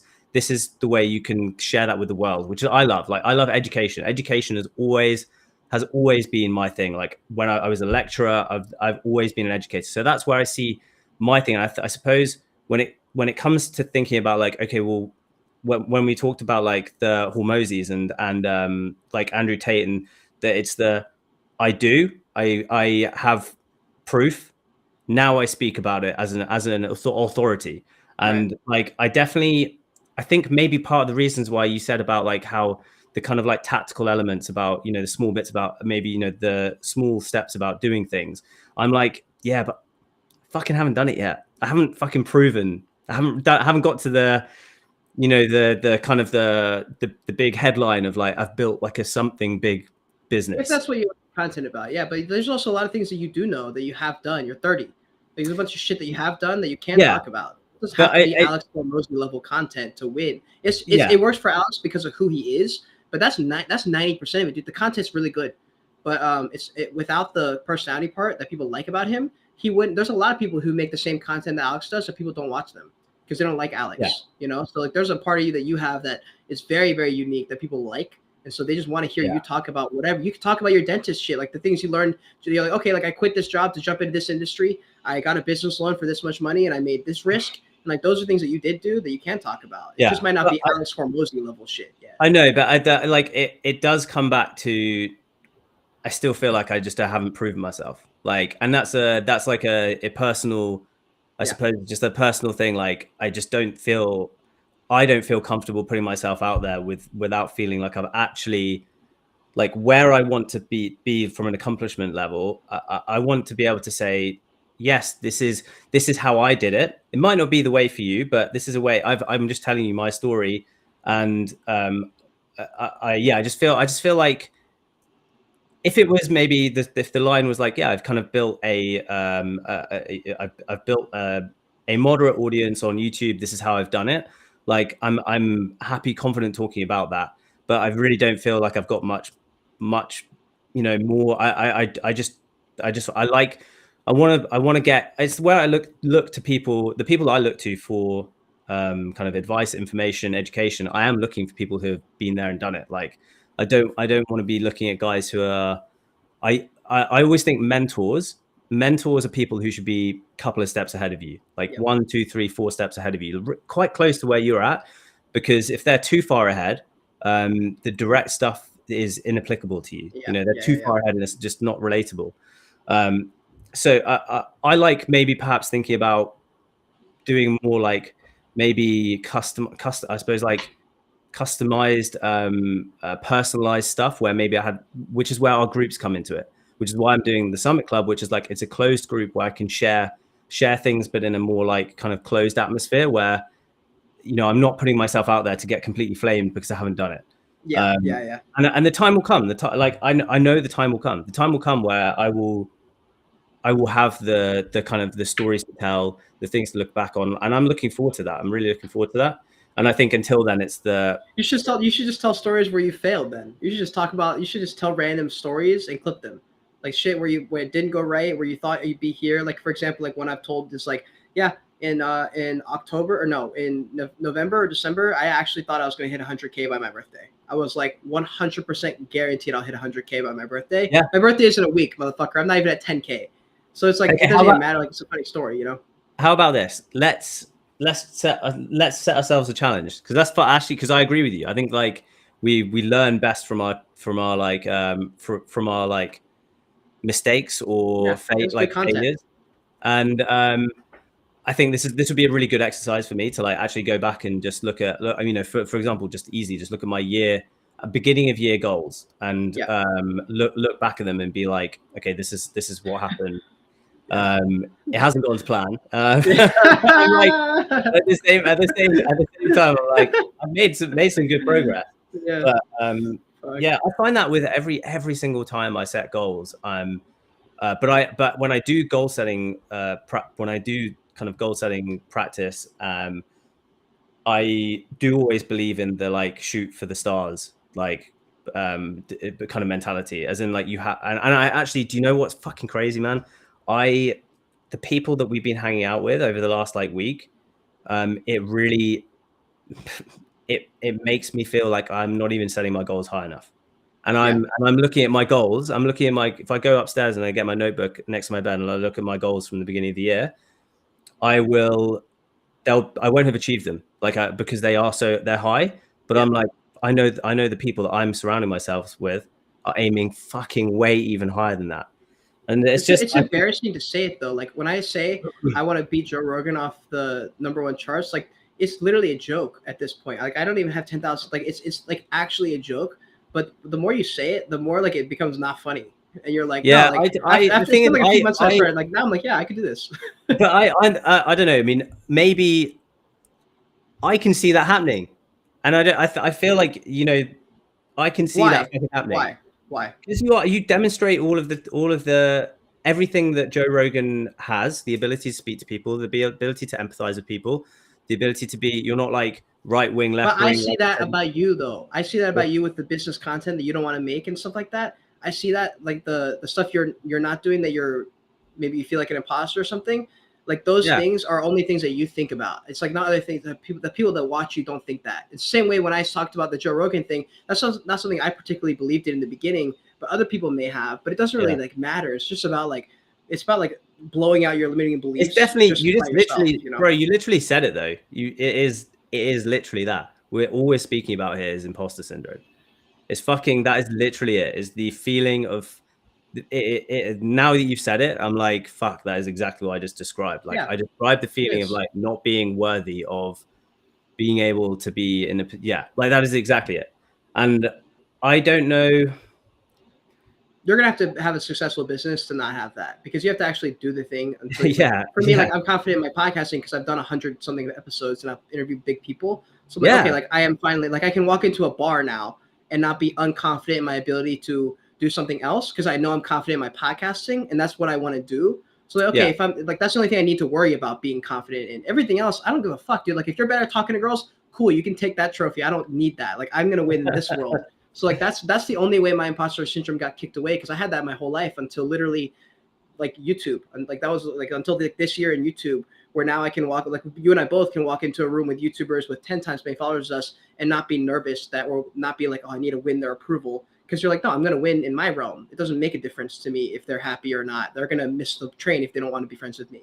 And like that's the way you think. Slowly it becomes that. But like, yeah, you just like, that's how I focus. I just focus on like what I am really good at. And I've identified that, like, you already know what you're good at. You may not like admit it to yourself, but you already know what you're good at. And that's where you draw all your like insecurity from. Just gets like blown away when all you think about is like that stuff. It's kind of like when you what's it called?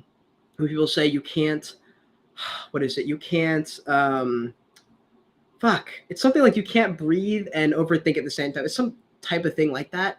Where if you're great, Tony Robbins says this, if you're being grateful, you don't have like time to be worried about other shit. Like if you're being so grateful about what you have, you can't sit there and complain about other things. It's kind of like that with the imposter syndrome. Like if you're so confident in what you know you're good at because you put in the work and you've shown yourself that you put in the work. And that's why I'm so big on the content side, because it's the easiest way to show yourself you're capable, is to just say, okay, I need 4 videos filmed and I need to have them all edited by tomorrow. And as long as you pull it off, then that's a check mark that just builds and builds and builds and builds. Yeah.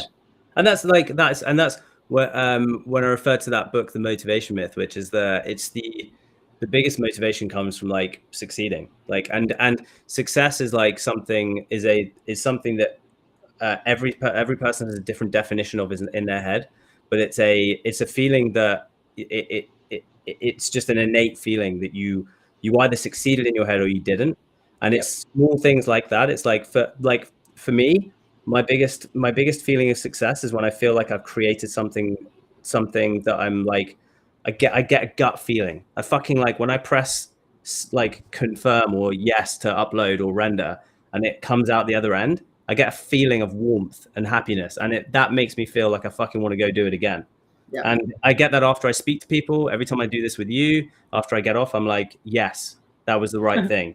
And and I get that, and it's a really, really good feeling. And I think like I want to, that's finding what that feeling is for you, and chasing that is the best way for you to like maintain consistency over a long period of time.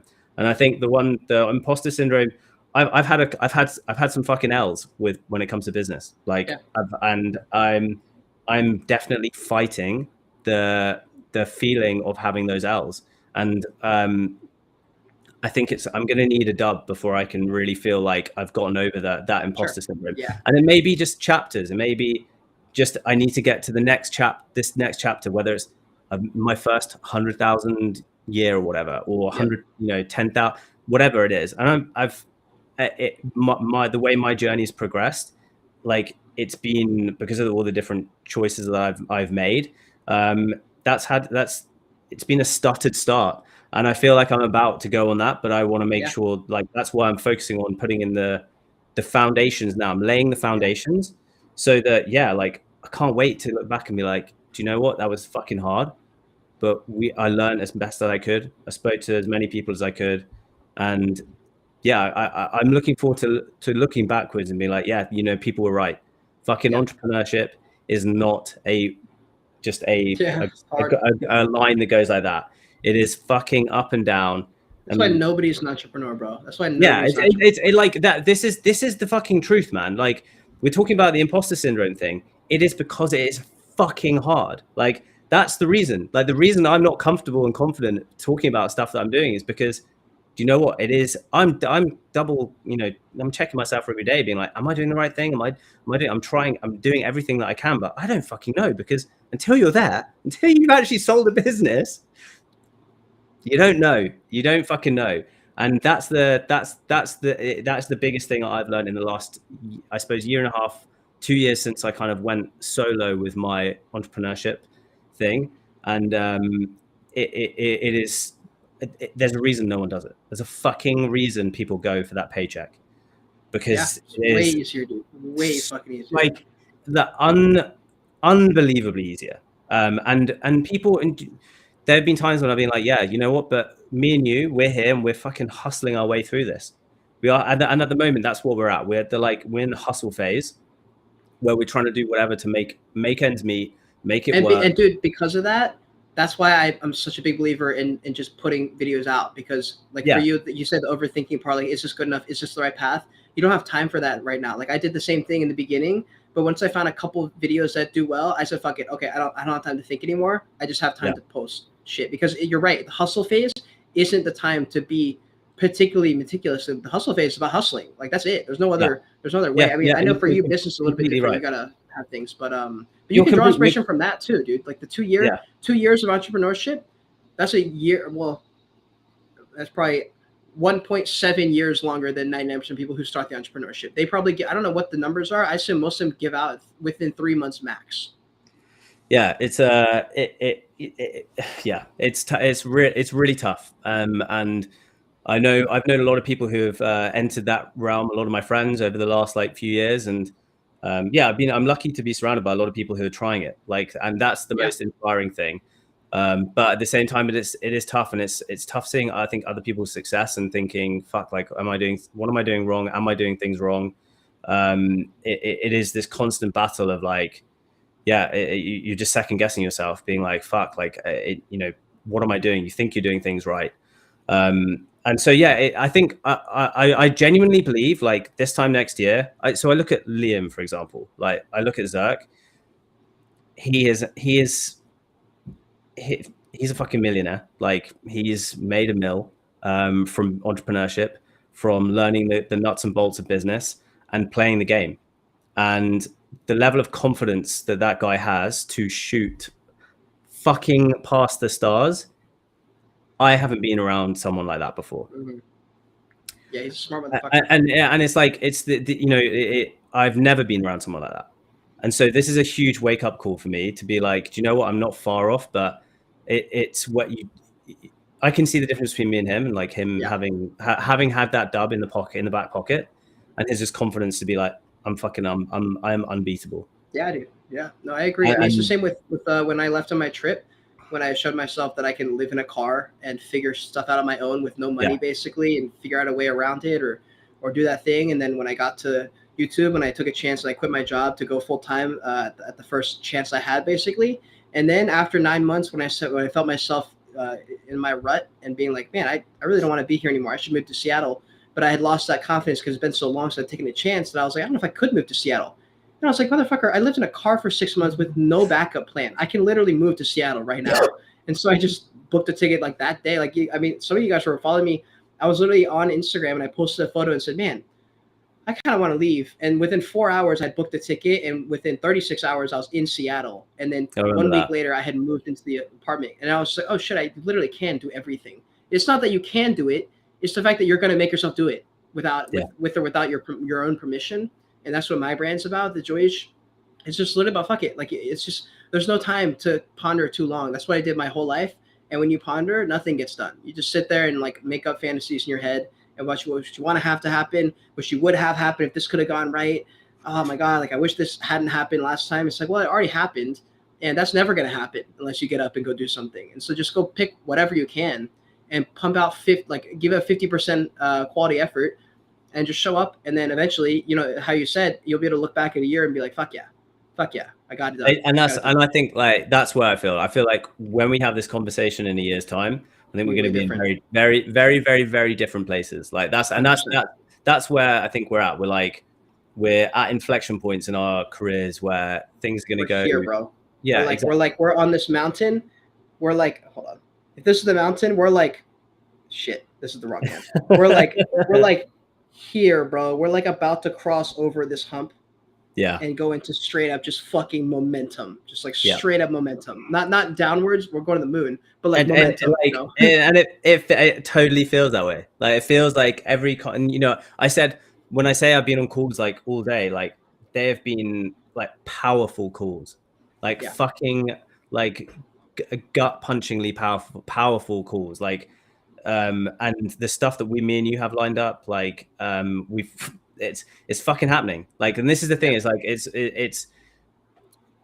you know, I suppose for me at the moment, I'm like I'm a little bit superstitious as well, which is tough to kind of get around. Like I don't, you know, it's like and that before it happens kind of thing. Exactly. So, and I know Andres is as well. Like Andres is very superstitious. And so, yeah, it's tough. We all have the same thing. It's like I used to be too, bro. But like, here's a quote that changed my life on that, though. Real quick, sorry to interrupt you. No, hit me with it. Christian Guzman is the same. He doesn't like to say anything until it's done, because he believes that you don't even under promise. You just don't promise, and you just show up. And you're like, boom, you know, like Upward Yacht Club. I don't agree with that, and I didn't agree with that, but I didn't see there's any other way, because I saw other people do it, and I said, okay, well, every time I've called something, it didn't happen. So like, I got to stop doing that. And then a quote changed my life, and I don't even fucking remember who it was, but he basically said, oh, it's Tom Bilyeu, and it was literally a few weeks ago. And he said, overpromise and then fucking exceed their expectations. And like those specific words he used, I was like, holy shit, that's totally right. Like when I say I'm going to beat Joe Rogan, and that people, and you know, he's number one, so people, that's the pinnacle. But that's not the pinnacle, dude. That's his pinnacle. I have my own mountain I'm on, and it's 10 times higher than his. So I'm like, yeah, you overpromise by saying I'm going to be the number one podcast in the world. So that's already the overpromise. That probably won't even happen. But like, then I'm going to exceed expectations and blow past a level that's never been done before. And I don't even know if it's going to happen. But now I don't have a choice, because I already put it out there. So like, I have to make it happen. Otherwise, I'm an asshole. You know, like all these people bought my NFT. Now people bought my NFTs because they're like, okay, it's going to be bigger than Joe Rogan. Now I have no choice. I have to be, not even just for me, because I have other people who are jumping on this joy with me as well. And not that it's going to fucking matter if I do or not. It's not like it's going to change their life if I do. But like, yeah, you exceed their expectations. You exceed your own expectations by setting the bar so high that you're like, fuck me. I just dug myself in this hole and I can't get out of it now. It's online. Like it's on YouTube. And there's no pressure. Like, even if it doesn't happen, it's not like people are waiting, like in movies where they're like, you didn't do it. It's like, that's not a thing. That is not a thing. The reality is you're going to have people like you who are cheering me on every single week, telling me that you're going to make it. You're going to make it. And we have people in our corner who are also saying the same thing to each other. We're like, we are going to make it. We're crushing it. It's like having those, that's actually the reality of what's happening here. It's not this movie thing where people are waiting to clown on you. Those will always be there. But the people clowning on you are fucking losers. They're not winning. Yeah. I would never clown on someone else for someone's dream because I'm working on my dream. Same with you. You're not going to clown on someone else's dream unless you're just fucking with them. Like, it's just not real. So people who are clowning on you, they're not going to make it anyway. Like, fuck it. Like, you're going to get to the top and they're not going to be anywhere around. But I mean, I'm totally with you, man. Like, that's it. It is, and this is what inspires me about like being able to be around you, Liam, Andres, like guys that just have huge aspirations. Like yeah. I mean, I think that is that is the tough. That's the thing that I struggle with the most is definitely it's my age. Like my age, I'm older than you guys, and I'm like, it is a massive mental barrier. And I know like fucking Gary Vee talks about this like very blasé. He's like, oh fuck it, you're 60, so what? You're young. Like, yeah, sure. Like true. Okay, Gary. Yeah, Gary. Yeah, sure. You're not 60. Like, have you ever been in a bro? Motherfucker's almost 60. Yes, they're almost. almost 60 now, bro. This is the thing, and it's easy. It's fucking easy to like throw that out there, but to actually get past those mental barriers, to push through. But bro, he's been saying that since he was 20. There's videos of him when he was a kid, basically saying that same shit, same message. Yeah, true. Yeah. But also, I came from I'm not gonna say my childhood was shitty because it wasn't. In my version of reality that I was in my head, I have not a single memory from my childhood that I look back on with nostalgia. Not a single one. Girls, all the girls rejected me. Friend zoned by every single girl. Basically had to dick ride to get friends, like not in a gay way, but like did not have people who wanted to be my friend because I brought any value to their life, basically. So I was fighting for everyone's attention. My parents didn't particularly give a shit. They gave a shit, but they didn't communicate that they gave a shit. So I didn't know they gave a shit. There's not a single thing in my childhood that was particularly great. I look back at my JV and varsity soccer days, filled with imposter syndrome. Didn't know if I was good enough because no one told me I was. There was nobody online on TikTok basically saying, hey, you are worthy. Like all these people online who are like self-help gurus and stuff. 10 years ago, that wasn't a thing. Like there was no one saying that. Now there's too many people saying it, but there's no one saying it before. So because of those reasons, I had to start when I was 13. You know, like I literally started like doing crunches and P90X at like 12 or 13 because I was like, I'm literally not good enough. Right. But you started P90X at the exact same time I started P90X, but I was 23. I was fucking 23 when I started But P90X. it's because of the fucking internet, dude. Like it's because of like what happened in culture that like you just happened to be born 10 years before. But because you were born 10 years before, those things that weren't accessible to you until you were 23, they were just accessible to me at 13 because that's just when I was born. So it doesn't really matter. Exactly. You know? And that's exactly it. It's like I feel like I was kind of like just in a different era. One of the things that I've noticed though is that a lot of the people that are hyper successful in their early 20s, people that have they do talk about pain in their like childhood, and I didn't have that. Like I had a very blessed I had the perfect childhood. Never, I mean, so I never had that and in my 20s didn't have that. Like I never came from a place of pain, and that is the one thing that I've definitely noticed with whether it's entrepreneurs who are successful in their very early 20s, mid 20s. They come from they always talk about they talk about how their childhood there was some sort of like pain around their childhood, and that's something that for me I haven't had, and so it's harder for you now, dude. Like my inspiration, so my inspiration for where I want to go and where my journey, where I believe my journey is from an aspirational perspective, and it's not driven by pain. It's driven by probably, to be honest, like my biggest fear is not paying forward the privilege that my parents gave me and worked extremely hard to give me and sacrificed to give me. That's my biggest fear in life is wasting that privilege and not paying that forward to as many other people as I can. Like that's always the thing that drives me forward, is the fucking feeling that if I'm 50, 60 and I haven't helped people, I'm a fucking loser. Like that is the one thing and that's why I want to make sure that I've kind of got some proof before I kind of try and educate people, because I just want to make sure I'm giving people the right advice. Like I just don't want to fucking feel like I'm giving people. And since you don't right now, since you're right, like you haven't built a business yet. Right now, the only thing you can offer is the help of the Joyager, basically, of the Joyager actively going after their own thing, like they're after their dream. You're like, okay, like I'm here on week 222. I have not made as much money as I thought. I didn't hire on as many people as I thought I would at this point. Here's how I'm navigating, but it's not advice. Like you don't have to make advice videos. Like I would love to. I would love to do that. And I think it's not. This is and I've talked to you about this before. Is that I struggle with the creativity aspect. Like I'm not gonna lie.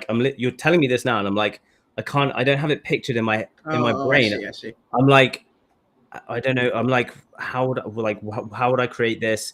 Would it be like do I do a vlog style? Do I just like, I have a real challenge with like the creativity aspect. I'm always been an operational type person. Dude, pull out your phone on your notepad and like have a sit down video. I think. Yeah. Come up with 10. I think you just have to like dedicate 20 minutes to sit down and like come up with 10 questions or like 10 topic ideas. But I think you have to be, since it's not natural to you, you have to sit down and like actively, intentionally make those questions happen and be like, okay, here's where I want to go in this direction. For me, it pops up my head without like, I don't know where it comes from. Just the universe drops it in my head and I just have the creative aspect of it. So I have unlimited video ideas. There's never a period This is the thing. Exactly. Like when I was with you the other day, you were talking about, we were just with each other and you were just talking every like 2 minutes you'd be like, oh, I'm gonna do that as a video. Like we'd be talking and you'd be like, I'm gonna do this as a video. You do that. And I'm like, I'm just seeing you like ideate just on command, like not even on command. It's like someone is just dropping doof, like Well, that's video what I'm ideas good into at. your Like head. that's why I'm focused on the video side. For you, like you're actually pursuing the business side. Like so, I mean, you could literally, I mean, I don't know. Like I guess like what videos do you want to see? Like I guess for me, I've always looked at like what videos do I want to see that's not being made, and that's where I go like naturally. I'm like, Yeah, oh, I should and make that that's video. like and that's the same. That like yeah, we mentioned him earlier. Like the one person I look to who I feel like I has done an amazing job at documenting their journey from zero to where they are now is man Gadzi. Like he Yeah, got from an age of like yeah, he 15. does, dude. He did do a great job. From the age of 15, the kid was But you documenting. got to do that shit then. Like that's what he's doing Yeah, that you're not. You got to and do that's that shit. and it's like it's. But to your point, I have to actively sit down and ideate, and I know this, and that's something I've been working on a lot for the past like few weeks. Is making sure I is I have like ideation blocks of time where I just like sit down, and I'm trying to get into the practice of like journaling more, just writing more, which is something that I haven't done. And I think that there's definitely a link there. Like I really want to add that in, which is the creativity aspect, which is writing down ideas. And I think that will come. Like it is for me. Creativity is like it has to be practiced. It just doesn't come naturally to me. And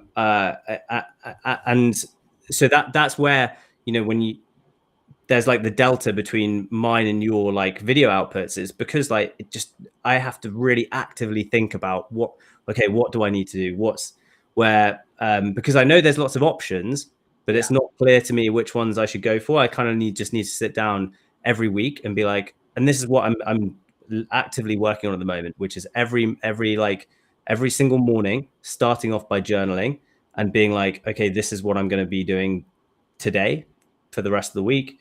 And I think that's going to be like fruitful for where I want to go to. But you're completely right. Like I've wanted to do the documenting this journey style for ages, but I feel like You have to make yourself do it. No, you're not. No, you're not.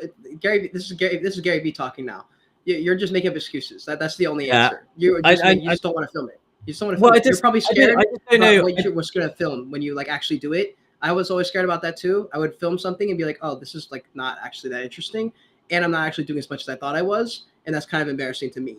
Yeah. That's where I drew like a little bit of fear from with my vlog style videos, because I was like, wait, I'm not doing that much. But it's because I filmed that first one where I was like, oh, I'm fooling myself right now, thinking I'm doing more than I am, and I'm wasting 75% of my day on bullshit. And they're gonna see it on my YouTube video, but I still have to film this video, so I'm just gonna do it anyway. And the next video, I was like, oh shit, okay, let me get my shit together. But I think that's probably what it is, because a lot of your things is like the overthinking aspect. But I don't think it's overthinking. I think you have the answer. You just don't want to like roll with it. Like I think you have the first. You just go with the first one that pops in your head, and you make it happen, even if it's not a great idea. Or you just put it into the group chat, like put it into one of our group chats, be like, yo, video ideas, boom. I think that's like that. That's I just need to be way more proactive with the idea, because for me, I do have to like, I have to have a whether it's like a script or something that I can go off to actually create the video. But I need to like, I quite enjoy that process actually. I really enjoy the scripting process, like the writing and crafting something. That I actually really like. So that's quite good, because I just know that if I do that, I enjoy that. But for me, I'm like, okay, well, I don't even know the style of like, how do I even fucking like, I mean, this for you would be obvious, but like what even type of videos? I think I just need to ask the questions, which is what you said, right? You have to write down a bunch of questions that I could answer. Or interesting shit, just interesting topics. And just like picking one that doesn't seem like it'll probably work, and just making the video anyway. Just being like, all right, well, something has to come out of this, so I just have to make something up. And so I think you roll with that, and you just roll with like whatever idea is like okay. But like for me, I had to get really comfortable with the idea that like most videos aren't that good, in an editor's perspective, for me they're fine. But you can just commit to making one video a week or one video every 2 weeks that's very high quality, and like put the pressure that you always put on yourself anyway on that video, and just go, okay, I actually am pressuring myself. This needs to be solid. This needs to be really good. I need to pay for an editor for this portion to make it really sick. I need to like get this plugin and all these things. But the rest of the videos, you can't have that pressure. Put all the pressure on that one video, I think, and then the rest of them, fuck it, just make it doesn't have to be great content. It could be on Restream where you just talk. I think like that's why I want to get into at some point daily Restream, like daily lives, even if it's 5 minutes, 10 minutes, check-ins on whatever. I think those are important because you can always upload an edited video. That takes a little bit of time, but to do a fucking live stream, you can spitball, dude. Just come up with a topic on your head about like, my worst fail of 2022. That's your video idea, and you turn the camera on and say, all right, camera's on, camera's rolling. This is actually, I think this is the problem is that I don't do the process of like coming up with all of those ideas, because actually this is what Alex Hormozi used to do. Like he used to just do like live stream or kind of like videos where he would just ask himself a question or like talk about a story. Back like even 5 years ago, that was the type of content that he would do a lot of. And this funny thing is like they got a lot of like repost airtime from that stuff because it is just like life stories. Yeah. So I think I just like that's always been the biggest thing for me is the ideation side of creation is just coming up with ideas, and then the delivery side I can do, like I know I can do. It's just it's always been the kind of like the creativity. But like, what do people want to see? What like, because we have all these options, right? And fuck all of them. Fuck every single one of them. Pick any of them. Pick number 6. Whatever your pick, whatever your list is today that you make, pick number 6 and you roll with that, and they'll tell you whether or not it was good. Likely they're not even it's not even gonna come up in their head that they're gonna be like, I wish you had done this. They're just gonna be like, oh, this is great. Next time do this video, and like boom, now you have a new video idea. But I think you just pick one and roll. Like you just pick one and roll. Like that's what Alex Hormozi would do. Alex Hormozi would pick one and fucking go with it, and he would yell at you and probably slap you in the face if you said, well, like I overthink this. He'd be like, slap, shut up. He would literally, that's exactly what he would do. You know what's even, well, let's wrap this up on this one because I need to go make some creation. I need to create, but he has this thing where if he's feeling like he doesn't want to do something, he just asks himself one question. He thinks about someone who is an idol of his, and he says, what would they do? Like, what would Tony Robbins do? What would Gary Vee do? What would Alex Hormozi do? And you're absolutely right. They slapped me in the face. Yeah, 100%, dude. David Goggins, he made this video, and we can end this right here. David Goggins, if someone asked him, like, do you ever wake up and go, man, fuck this, bro. Nah, I'm not running 12 miles today. No. And he's like, you know what? And this is the funniest shit. He goes, some days I wake up with poopy pants. What? And he goes, but you know what? He goes, then he asks himself, he says, am I really going to be fucking normal again? Am I really going to go back to my fat version of myself, to my shitty version of myself that I hated, that I worked so hard to get out of? Am I going to just go back to that after I worked so hard to get away? Fuck no. And then he runs 12 miles, which I can't understand. I don't know why 12 miles has to be what he has to do, but I guess that's what he needs to do. I don't need to do that, but whatever that ends up being for you, that's where I draw inspiration from. I was literally running yesterday, and that video popped in my head because it's corny, but it's not corny when you're on this grind, and there's moments where you do need that. 99% of the time it is corny, even to me, but there are moments where I'm like, oh, that mentality does help me in certain parts of my life where I'm like, oh, I really don't want to do this shit. But then I'm like, okay, what does that mean though? Like if I don't do it, I have to get a bartending job, or I have to go, well, actually, I would like to get a bartending job. I just don't have time. But like, I had to go get a job at some random store and trade 6 hours of my life for like $100. I don't want to do that shit. My goal is to never have that even ever be an option unless I want to do it. Like that should never be the goal for me.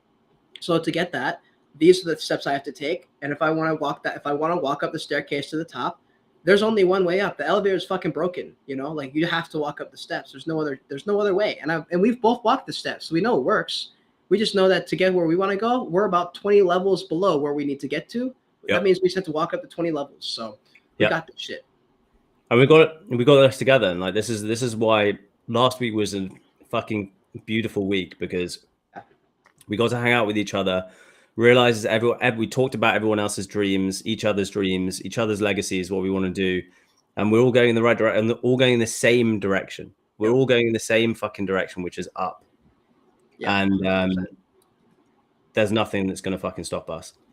We're fucking hungry. That's how we're doing this, Sean. We're fucking hungry. Well, I'm actually hungry. I need to fucking eat food, but like I'm hungry too. Have you got a Celsius can in front of you? Bro, so here's my issue. When I buy a box of Celsius, I start to about halfway through not even really want it. It becomes one of those like I just have to have it because it's right there. Same with weed. If I have weed, a lot of it, I'll smoke it. But after a few days, I'm like, I don't even want to. I just can't help it.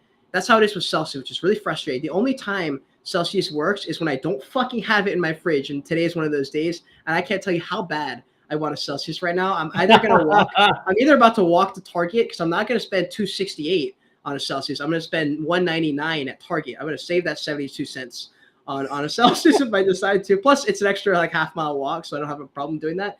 But I kind of want to get either a Celsius or an iced coffee. But yes, and code word, by the way. Both of those sound like a very, very good option. It would be fucking lit. What flavor with Celsius are we going for? What's your number one? Orange. Flavor? Orange is the number one flavor, and it's really not that close. It's either orange or strawberry, and the other flavors don't really come close from what I've tried. So it's going to be one of those two, I would say. And then iced coffees, I would say iced coffee with a little bit of cream, some Splenda. That's the move, I think, for me. I don't know which one it's going to be. It might not be neither, honestly. I got a shit ton of editing to do. I might not have time to go do that. But either way. No time for lattes. No time for iced coffees.